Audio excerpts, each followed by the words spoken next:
क्या एक छोटा बच्चा अपनी बहन के लिए पूरी दुनिया से लड़ सकता है? क्या एक माँ अपने बच्चों के लिए अपनी आखिरी खुशी भी कुर्बान कर सकती है? आज की ये कहानी आपके दिल को छू जाएगी, तो वीडियो शुरू होने से पहले लाइक और सब्सक्राइब जरूर कर लें। एक छोटे से गाँव में सीमा नाम की एक गरीब माँ रहती थी। उसके 2 बच्चे थे, बड़ा बेटा रोहित और छोटी बेटी गुड़िया। उनकी दुनिया छोटी थी लेकिन प्यार से भरी हुई थी। सीमा हर सुबह दूसरों के घर काम करने जाती थी, बर्तन मांजती, कपड़े धोती, ताकि उसके बच्चे भूखे ना सोएं। घर में गरीबी इतनी थी कि कई बार खाना कम पड़ जाता और सीमा खुद भूखी रहकर बच्चों को खिला देती। एक दिन रोहित ने पूछा, माँ आप खाना क्यों नहीं खा रही? सीमा मुस्कुराकर बोली, मुझे भूख नहीं है बेटा। लेकिन सच ये था कि उसने 2 दिन से कुछ नहीं खाया था। सर्दियों की एक ठंडी रात थी। घर में सिर्फ एक पुराना कंबल था। रोहित और गुड़िया उसी में सो रहे थे और सीमा पूरी रात ठंड में बैठी रही ताकि उसके बच्चों को ठंड ना लगे। अगली सुबह गुड़िया को तेज बुखार हो गया। सीमा घबरा गई, लेकिन उसके पास दवाई खरीदने तक के पैसे नहीं थे। वो पूरे गांव में मदद मांगने लगी, भैया मेरी बेटी बहुत बीमार है, थोड़ी मदद कर दीजिए। लेकिन हर किसी ने उसे ठुकरा दिया। आखिरकार सीमा ने अपनी शादी की आखिरी चूड़ियां बेच दी ताकि अपनी बेटी के लिए दवाई ला सके। कुछ दिनों बाद गुड़िया ठीक हो गई, लेकिन अब सीमा खुद कमजोर होने लगी। फिर भी वो काम पर जाती रही क्योंकि उसे डर था, अगर वो रुक गई तो उसके बच्चों का क्या होगा। एक दिन काम करते करते सीमा अचानक जमीन पर गिर पड़ी। उस रात रोहित अपनी माँ के पास बैठा था।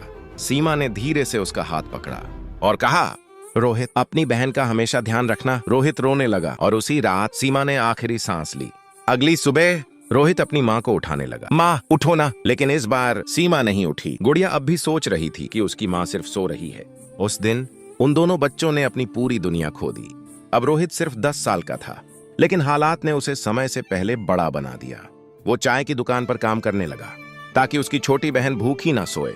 गुड़िया अक्सर आसमान की तरफ देखकर पूछती, भैया माँ वापस कब आएंगी? रोहित कुछ नहीं कहता, बस अपनी बहन को गले लगा लेता।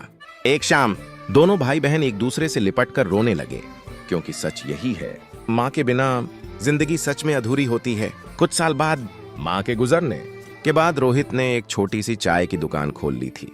वो सुबह सबसे पहले दुकान खोलता और रात सबसे आखिर में बंद करता।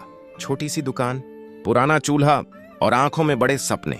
रोहित हर दिन मेहनत करता था। वो सिर्फ चाय नहीं बेच रहा था, वो अपनी बहन गुड़िया का भविष्य बना रहा था।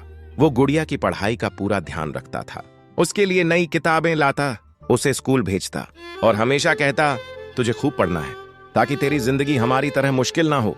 धीरे धीरे लोगों को उसकी चाय पसंद आने लगी। गांव के लोग कहने लगे, रोहित की चाय में अलग ही स्वाद है। दिन गुजरते गए और रोहित की छोटी सी दुकान हमेशा ग्राहकों से भरी रहने लगी। रात को जब दुकान बंद हो जाती तब भी रोहित आराम नहीं करता था। वो पुरानी किताबें पढ़ता, व्यापार के बारे में सीखता और बड़े सपने देखता। कई बार वो दूर शहर की चमकती रोशनी को देखकर सोचता, एक दिन मैं भी बड़ा आदमी बनूंगा। समय बीतता गया, रोहित की मेहनत रंग लाने लगी। उसने अपनी दूसरी चाय की दुकान खोल ली, फिर तीसरी, और देखते ही देखते उसका छोटा सा काम एक बड़े चाय के व्यापार में बदल गया। अब रोहित के कई बड़े चाय कैफे थे, बड़ी बड़ी दुकानों पर उसका नाम लिखा था।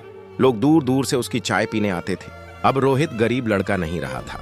उसके पास बड़ी गाड़ियां थीं, बड़ा दफ्तर था और करोड़ों का व्यापार था। लेकिन इतना बड़ा आदमी बनने के बाद भी उसके दिल में एक खालीपन था। एक दिन रोहित अपने बड़े दफ्तर में अकेला बैठा चाय पी रहा था। तभी उसकी नजर एक पुराने स्टील के गिलास पर पड़ी, वही गिलास जिसमें उसकी माँ बचपन में उसे चाय देती थी। गिलास को देखते ही रोहित की आंखें भर आईं। उसे अपनी माँ की बातें याद आने लगीं, कैसे वो खुद भूखी रहकर उसे खिलाती थी, कैसे ठंडी रातों में खुद जागती रहती थी ताकि उसके बच्चों को तकलीफ ना हो। रोहित चुपचाप अपनी माँ की पुरानी तस्वीर को देखने लगा। उसकी आंखों से आंसू बहने लगे। कुछ देर बाद रोहित अपनी बड़ी गाड़ी लेकर पुराने गांव पहुंचा। गांव वाले उसे देखकर हैरान रह गए, लेकिन रोहित सीधे अपने पुराने टूटे हुए घर के पास गया। उसने धीरे से दीवार को छुआ और अपनी माँ को याद करने लगा। फिर वो घर के अंदर गया और माँ की तस्वीर के सामने फूल रख दिए। रोहित की आवाज कांप रही थी। उसने धीरे से कहा, माँ आज आपका बेटा बड़ा आदमी बन गया, लेकिन आपकी कमी आज भी हर दिन महसूस होती है। इतना कहकर रोहित आसमान की तरफ देखने लगा, जैसे उसे यकीन हो कि उसकी माँ आज भी उसे देख रही है। उस शाम डूबते सूरज के नीचे खड़ा रोहित समझ चुका था कि दुनिया की सबसे बड़ी दौलत सिर्फ माँ होती है। अगर आपको ये कहानी भावुक लगी हो तो वीडियो को लाइक करें, चैनल को सब्सक्राइब करें और कमेंट में जरूर बताएं कि आप अपनी माँ से कितना प्यार करते हैं।